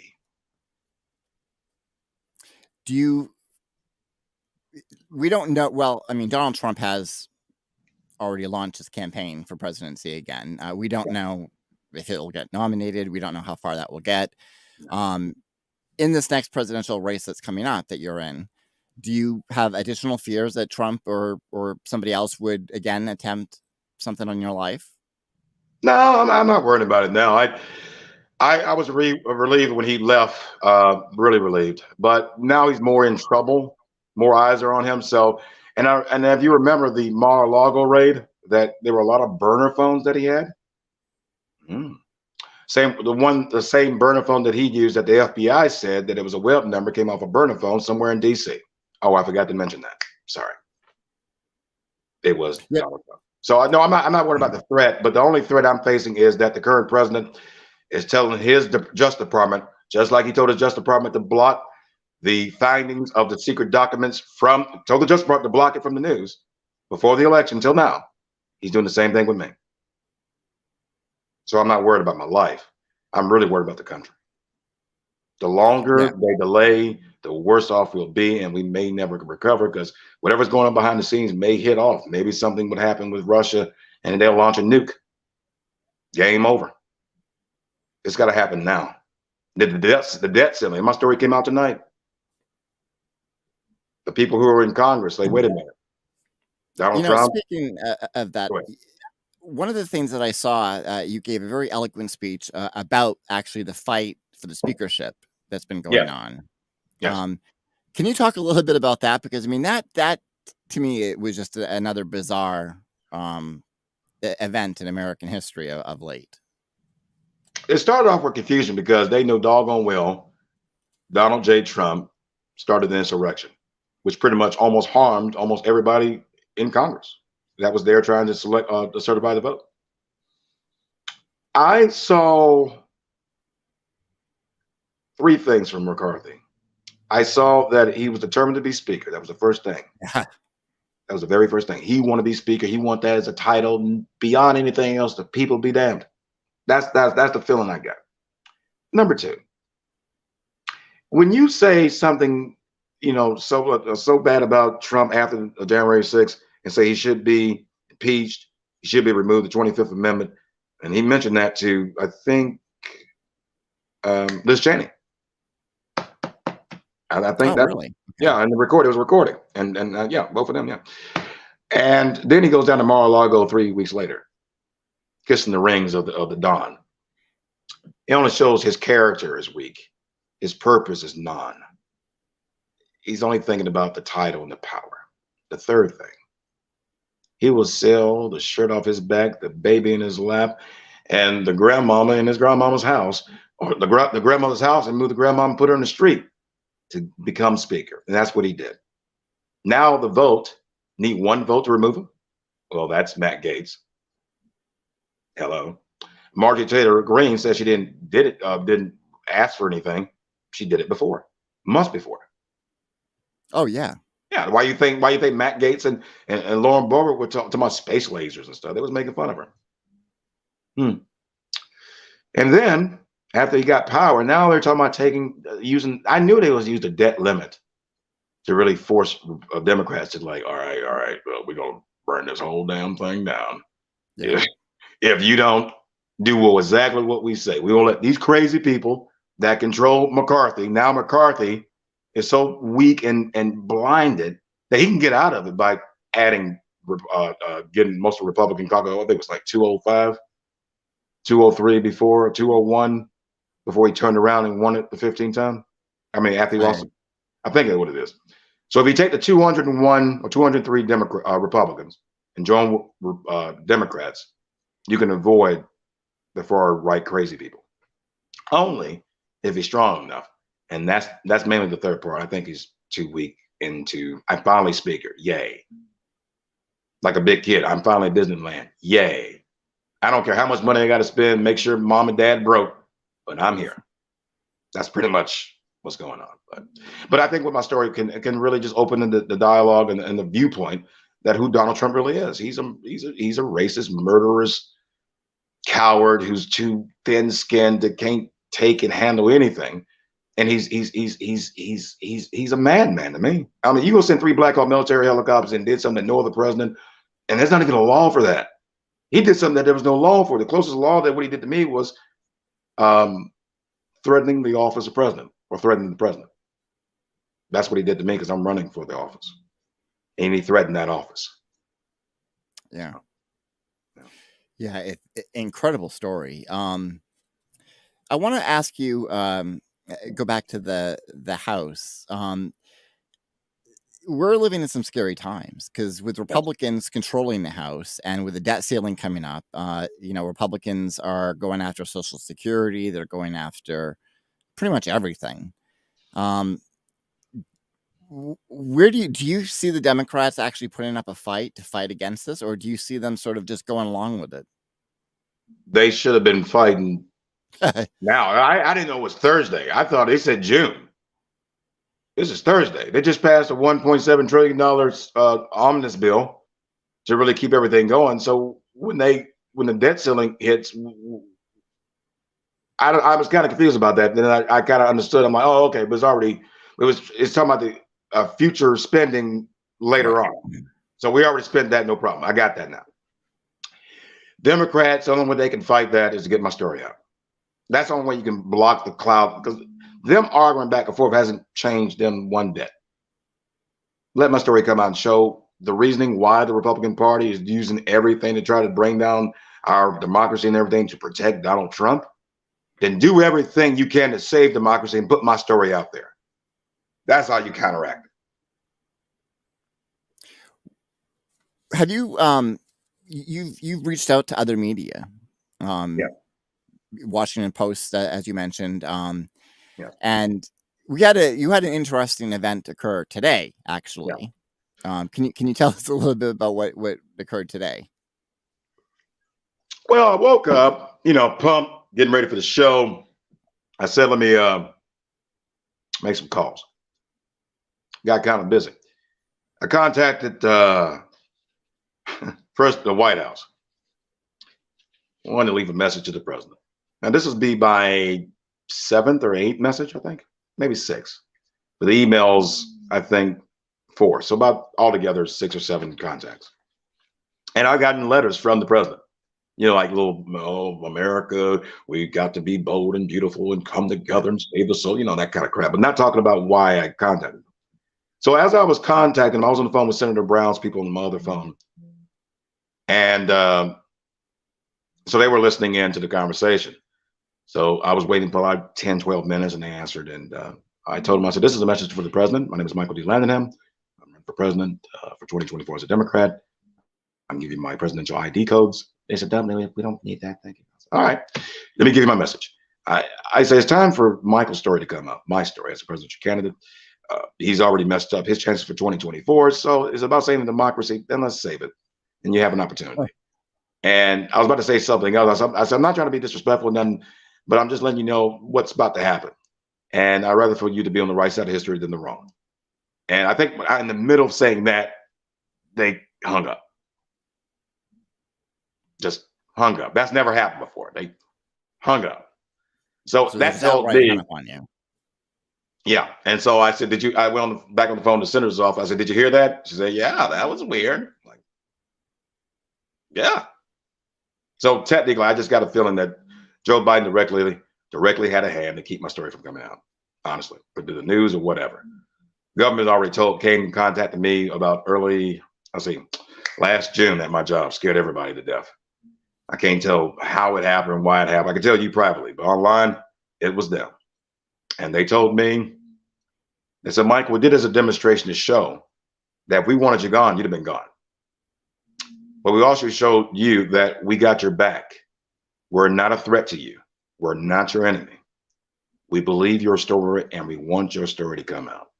And I said, wait a minute. All right, this got to be the government. So I didn't really say too much because I know there, other people are listening. I just said, is there good and bad people in the government, like good people like you that's been watching me, protecting me, bad people in the government that wants to stop me or have me dead? And all they said was, if they're good and bad in everything. And they kind of remind me, I went to Secret Service when I asked a question, they kind of gave a sidebar. I'm going to add to this conspiracy a little bit because, and again, this could be a coincidence, but when my producer reached out to you last week, had a phone call. When she hung up with a phone call with you, 5 minutes or so went by, and then immediately she got a call from an unknown number.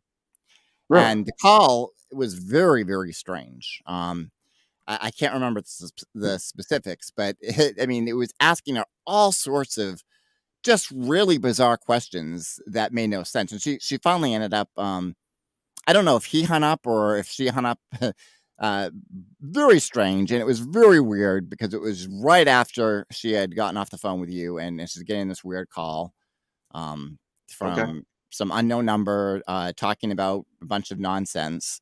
What do you remember? You remember something about anything you remember? I can't remember the specifics, but it was just very weird. And she came in and she talked to me. She's like, this is strange. Like, I don't want to be a conspiracy theorist here. She's like, but just the timing of this seems very weird. I just wanted to add that out there. Again, it could have just been a coincidence, but it did seem kind of strange that she would get this call right after we had. You're not. Look, trust me, you're not the only one. This is probably the third time.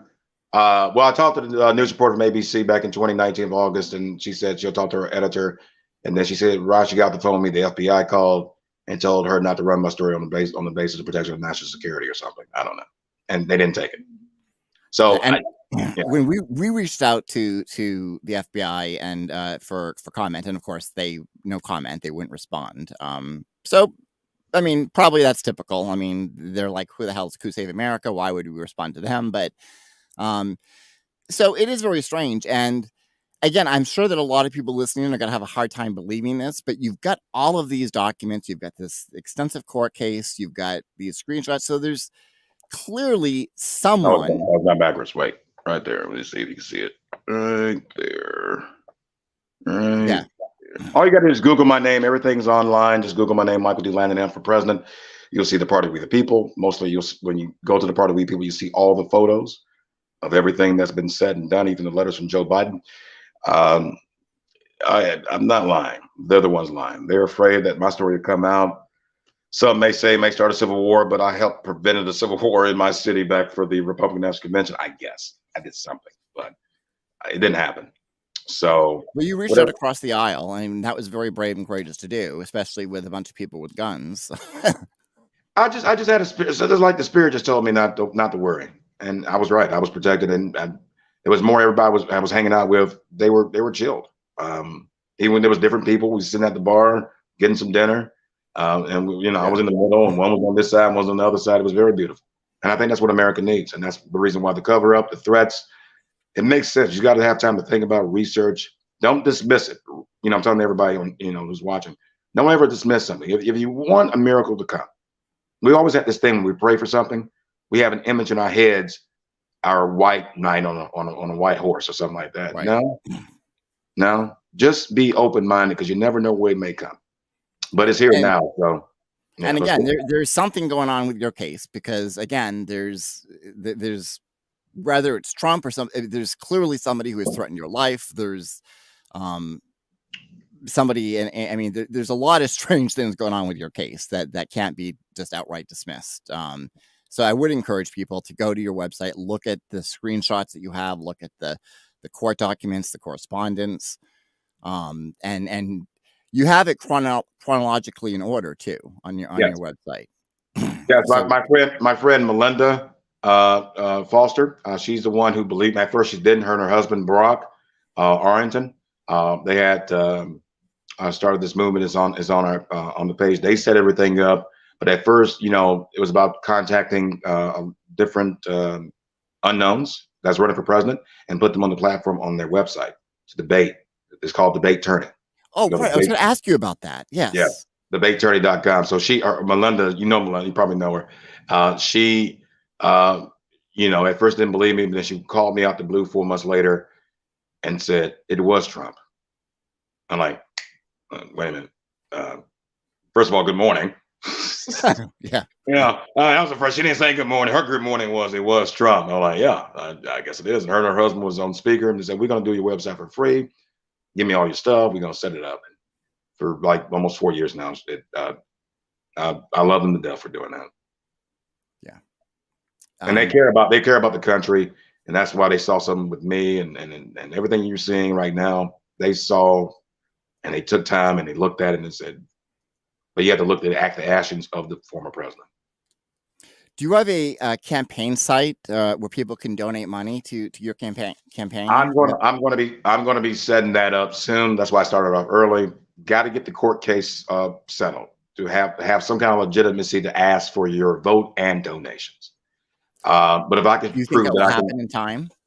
yeah, yeah, plenty of time, plenty of time. And look, we got plenty of time. Look at everybody, Trump messing up, Biden messing up. Oh, I got plenty of time. Time is on our side, not on theirs. What do you think Biden's chances are of winning if he runs Zero. again? Zero. If I I'm have out to there. agree. Yeah. Now I don't mind being challenged by other people. Yeah, more the merrier. But these two got to go. And Yeah. I'm gonna take one bird and knock out two. Oh wait, what's the word? What's the word? What's the thing? Two birds with one stone. One stone. Yeah. Do you think Kamala Harris would have a chance of winning if she were to run instead? She's not. She's gonna disappear in the ether. Sorry. Yeah, I Because have to agree she with doesn't. you. She doesn't take it seriously. She's more still wild. Like, wow, I'm vice president. Yeah. You know that wow moment. You know, she's still stuck in that. So I'm like, no, they're not gonna take. They're not gonna take anybody seriously that can't take the job seriously. That can't face the people openly and honestly and stop giving these weak excuses.